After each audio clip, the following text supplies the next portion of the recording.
Las hojas son organismos generalmente aplanados que se derivan de un meristemo caulinar apical.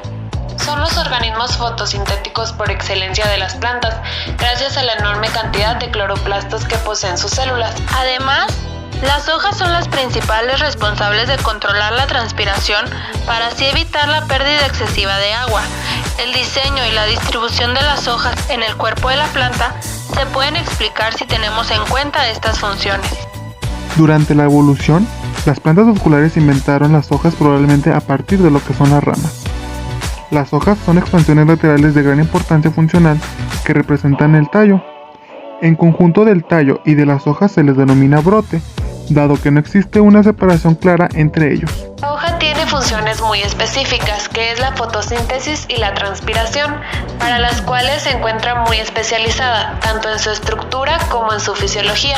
La forma laminar de la hoja, al aumentar la superficie de contacto con el medio, facilita la captación de energía luminosa y también sus intercambios gaseosos.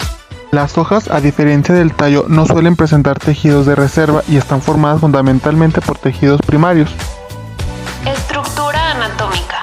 La hoja posee una epidermis recubriendo toda la superficie externa, que está provista de estomas, y cubierta de una cutícula sérea cuyo grosor depende de las condiciones ambientales. Morfología.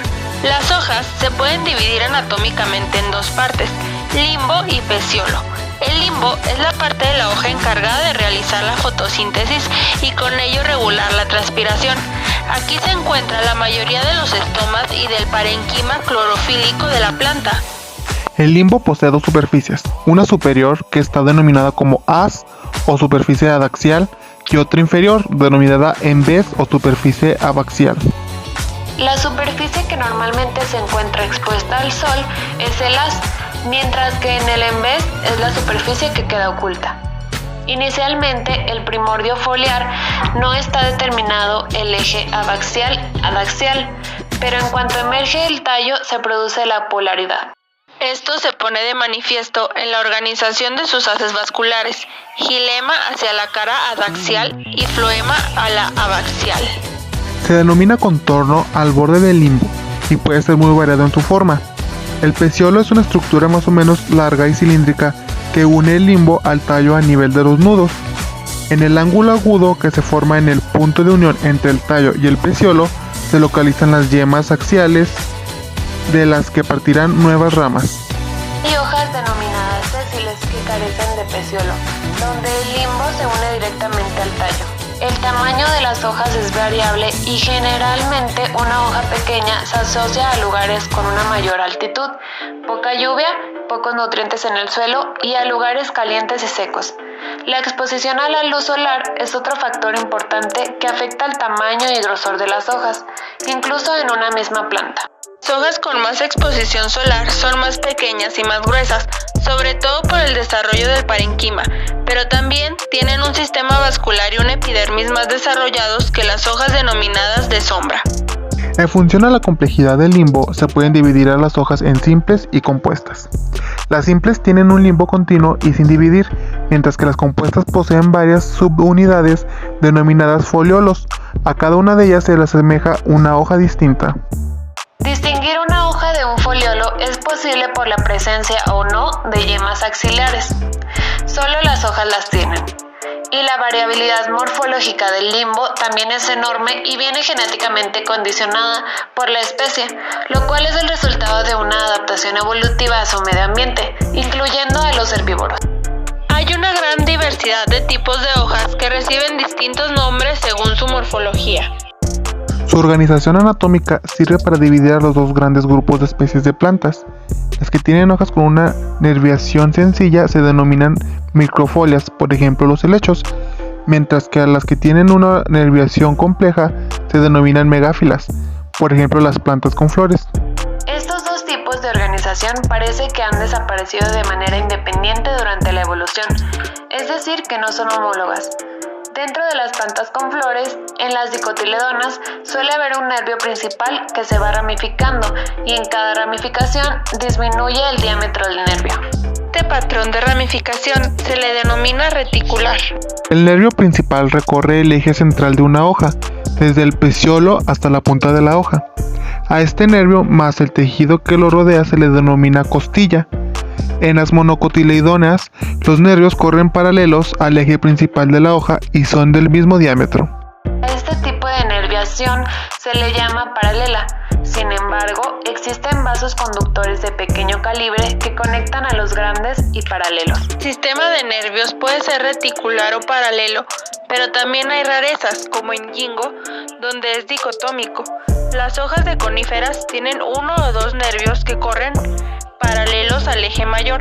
Las plantas acuáticas o hidrofitas tienen un sistema vascular reducido. La nerviación de una hoja, aunque pueda distribuirse según su patrón determinado por la especie, es variable dependiendo del ambiente. Son más predecibles las venas mayores, mientras que a medida que disminuye el calibre, la organización es más diversa, incluso en una misma planta. Además, al menos en dicotiledóneas, las hojas retienen una cierta capacidad de cambio, incluso en órganos desarrollados y funcionales. Por ejemplo, para adaptarse a heridas. Las dicotiledóneas pueden tener un solo haz vascular, que es el resultado de un solo radio del tronco o de la fusión de varios. En hojas grandes, el peciolo puede tener más de un haz vascular, uno grande central y varios periféricos más pequeños. El grande será la ventana central de una hoja, y en las hojas muy grandes puede haber un cilindro vascular en el peciolo. En las hojas de monocotiledóneas, los peciolos muestran varios heces vasculares dispuestos en el parénquima. Base de las hojas, se desarrollan unas estructuras a modo de pequeñas hojas o escamas denominadas estípulas, pero en los monocotiledóneas la escama se dilata para formar vainas que abrazan al tallo. Algunas hojas modifican enormemente su desarrollo y forman estructuras que no están estrictamente relacionadas con la fotosíntesis. Así, algunas hojas se asocian con las flores para formar las brácteas que rodean a los pétalos. Pueden formar espinas como algunos espinos, no confundir las espinas que son de las zarzas, que son derivadas del tallo. Sirven para atrapar insectos en las plantas carnívoras, etc. La disposición de las hojas en el tallo principal y en las ramas laterales se da en las plantas que tienen una vida corta de una temporada, pero en las plantas que viven varios años, las hojas crecen en la parte de las ramas laterales que han crecido durante este año o hace pocos años. Las hojas caen en los árboles caducos, pero en los perennes pueden durar varios años.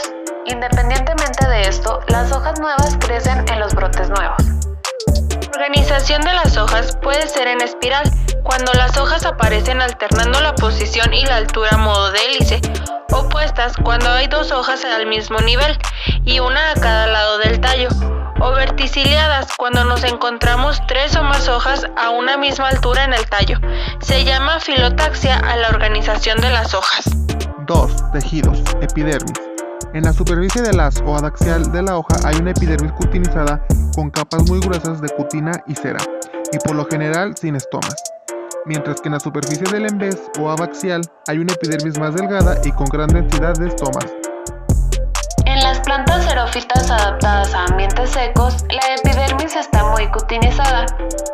Hay hojas denominadas epistomáticas, donde los estomas solo aparecen en cada adixial, como en las hojas flotantes acuáticas, que son las hipostomáticas, donde solo aparecen en la cara abaxial, y cuando aparecen en las dos caras se denominan afistomáticas. Último, las hojas sumergidas no suelen tener estomas. La distribución de los estomas es aparentemente azarosa en la epidermis de las hojas de plantas dicotiledóneas, mientras que se disponen en hileras paralelas al eje mayor de la hoja en plantas monocotiledóneas. Las plantas xerófitas, aquellas adaptadas a ambientes secos, suelen presentar mayor número de estomas, puesto que permite un rápido intercambio de gases en los cortos periodos de tiempo de disponibilidad de agua. Además, este tipo de plantas y estos estomas están hundidos respecto a la epidermis. La epidermis de las hojas de muchas plantas, hay algunas células que se diferencian para transformarse en pelos, o mejor llamados tricomas. Tricomas pueden ser unicelulares o multicelulares y pueden tener varias funciones como protección, glandulares, evitar la pérdida de agua, entre otros.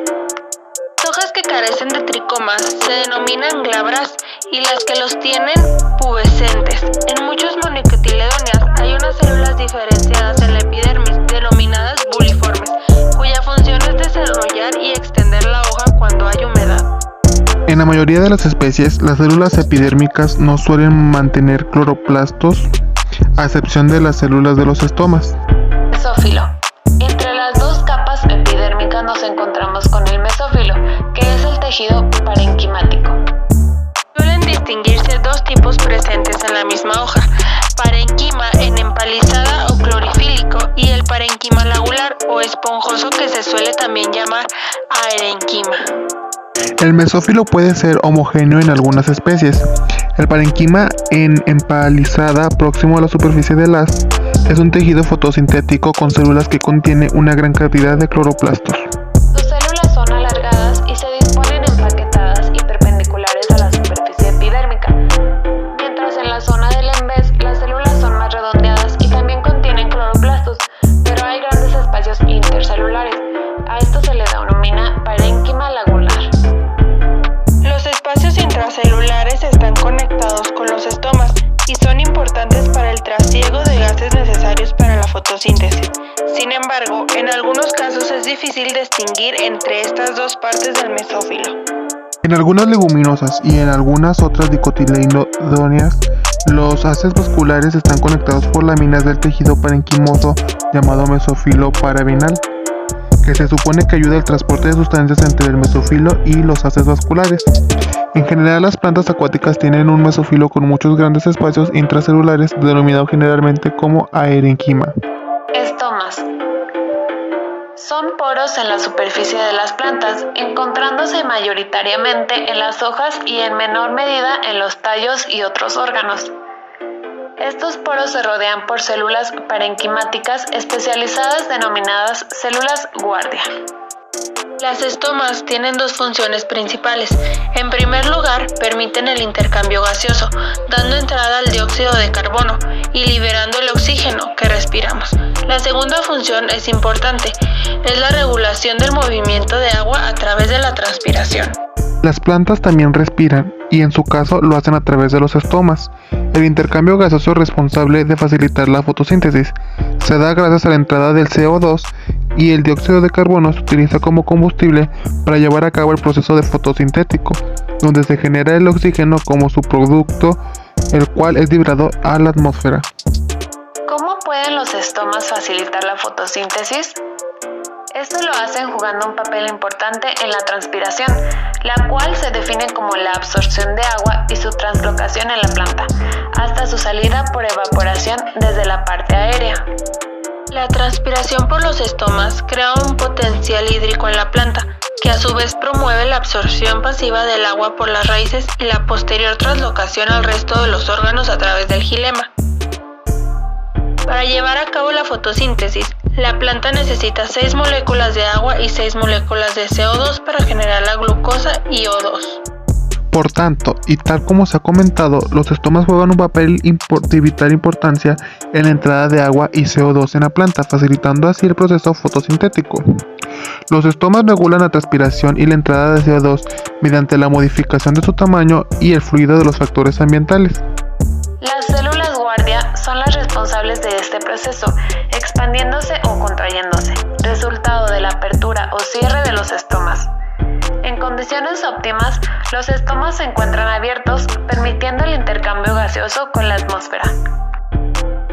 La apertura de los mismos se da la entrada del agua mediante la ósmosis, la cual depende de la concentración de potasio en las células.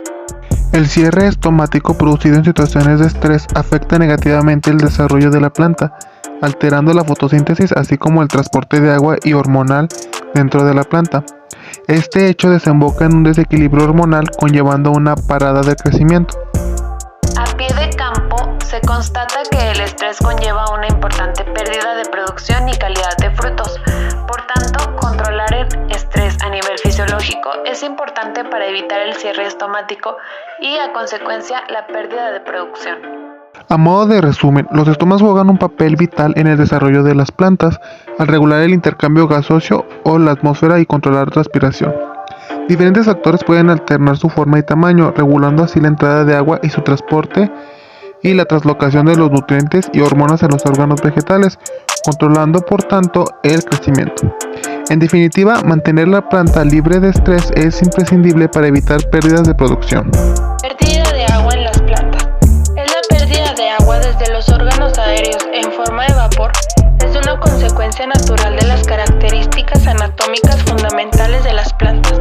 Las células del parenquima o mesófilo acuoso tienen una superficie húmeda en contacto con los espacios intracelulares y estos a su vez se comunican con el medio exterior a través de los estomas. De manera que el agua de las células del mesófilo se evaporan, pasa el aire a través de los espacios intracelulares y por otra parte la pérdida del agua por el parenquima foliar es reemplazada por la llegada de procedentes de las raíces a través de los vasos productores del xilema. Factores que influyen en el proceso de la transpiración. El flujo de agua de la planta depende de la anatomía interna de la misma y de las propiedades del agua. A medida que se hace más intenso el proceso de transpiración de la planta, que es el flujo de agua del xilema cuando es mayor, disminuye la presión del xilema. Entonces se va haciendo mayor la diferencia entre la presión atmosférica y la presión del xilema, lo que favorece el proceso de transpiración. El factor que más influye en el proceso de transpiración de las plantas es la abertura de los estomas. Además, la energía solar, y al incrementar la temperatura, acelera la velocidad de la transpiración. Y la humedad y la pérdida de agua es mucho más lenta cuando el aire circulante está saturado de vapor de agua. El viento, el gradiente de concentración de vapor de agua entre el interior de la hoja y el aire circundante aumenta cuando las corrientes de aire arrastran por el vapor el agua de la superficie foliar.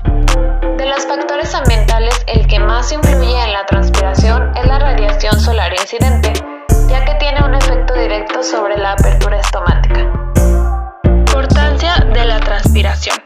La transpiración es necesaria ya que los estomas se abren ante el estímulo de la luz para absorber el CO2 requerido en la fotosíntesis, aunque por contra puede alterar el balance hídrico al perderse el agua de la planta. El flujo del agua a través de la planta introducido por la transpiración proporciona un buen sistema de transporte para los minerales que son absorbidos por las raíces y que se mueven en la corriente transpiratoria.